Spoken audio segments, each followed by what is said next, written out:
विश्व क्षय रोग दिवस के उपलक्ष्य में धर्मशाला में टीबी के खात्मे में मीडिया की भूमिका पर एक वर्कशॉप का आयोजन किया गया।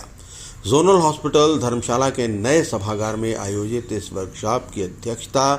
सीएमओ डॉक्टर रोजेश गुलेरी ने की। डॉक्टर गुलेरी ने कहा कि इस बीमारी को अभिशाप के रूप में देखने की सोच में बदलाव आ रहा है और इसको लेकर फैली भ्रांतियों को दूर करने का भी काम किया जा रहा है। सीएमओ ने कहा कि वर्ष 2015 के मुकाबले में अब 56 केसों की कमी आई है। ऐसे में साल 2030 के लक्ष्य से पहले अपने लक्ष्य को कांगड़ा और हिमाचल पूरा कर लेगा। सीएमओ ने कहा कि संक्रमित होने पर 1 से 2 दवाइयों के बाद मरीज संक्रमित नहीं कर सकते हैं। सीएमओ ने कहा कि टीबी मुक्त पंचायतों की तरफ हम बढ़ रहे हैं।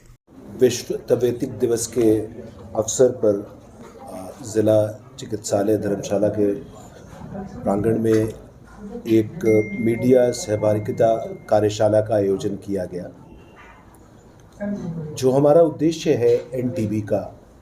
उसके लिए जो एक नारा है वो ये है कि पूर्ण संकल्प और उसके लिए संयुक्त प्रयास की आवश्यकता है।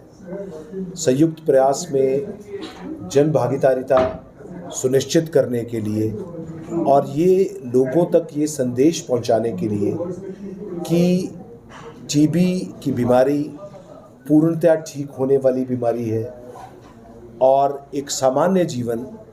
टीबी का मरीज़ दवाई कंप्लीट करने के बाद जी सकता है। इस संदेश को लोगों तक पहुंचाने के लिए एक अभियान के रूप में जन भागीदारिता की आवश्यकता है। विभाग का यह प्रयास है कि हर स्तर पर इस जन भागीदारिता को सुनिश्चित करने के लिए जितने भी हमारे हितधारक हैं उनसे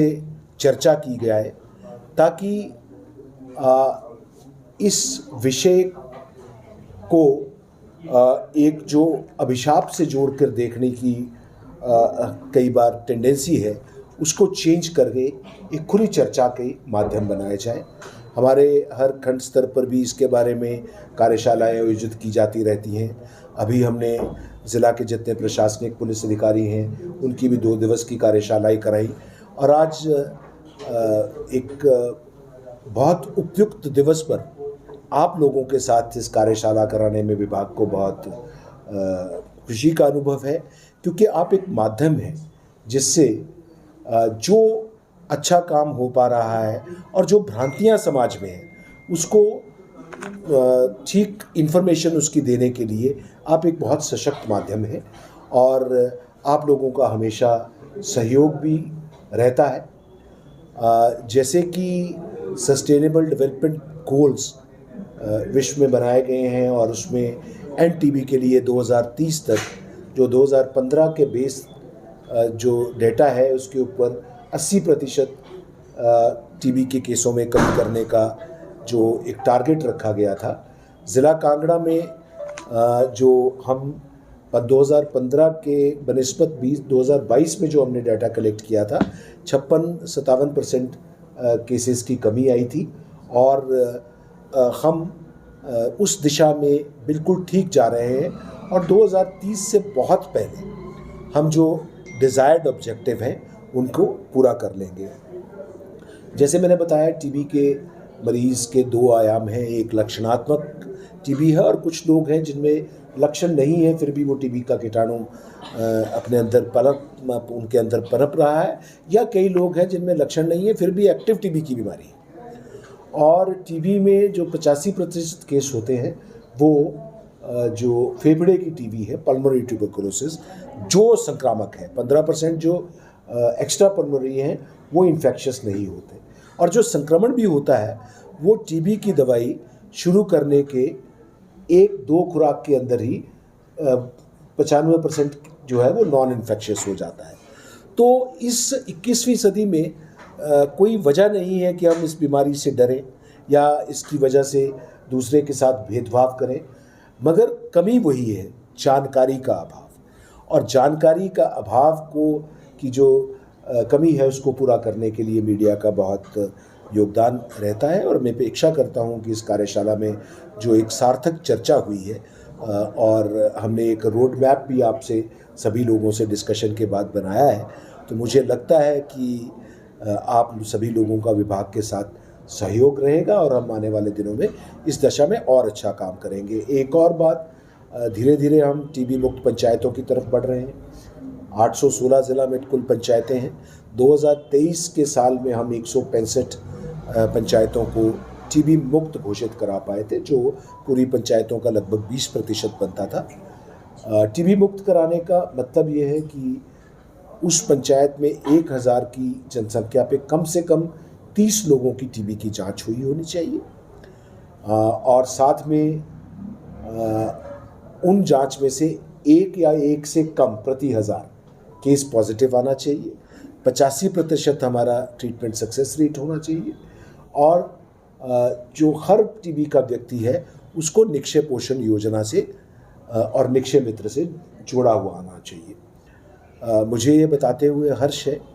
कि इस साल 2024 के जो डाटा है, जो अभी हमने स्टेट से सर्टिफाई कराया है, 2024 में हम 237 ज़िला में, जो कि लगभग 30% ज़िला की पंचायतें हैं, उनको टीबी मुक्त घोषित कराने में कामयाब हुए हैं। हालांकि हमारा जो टारगेट था वो इससे अधिक था, और अगले साल हम कोशिश करेंगे कि इस नंबर को और बढ़ाएं। आने वाले दिनों में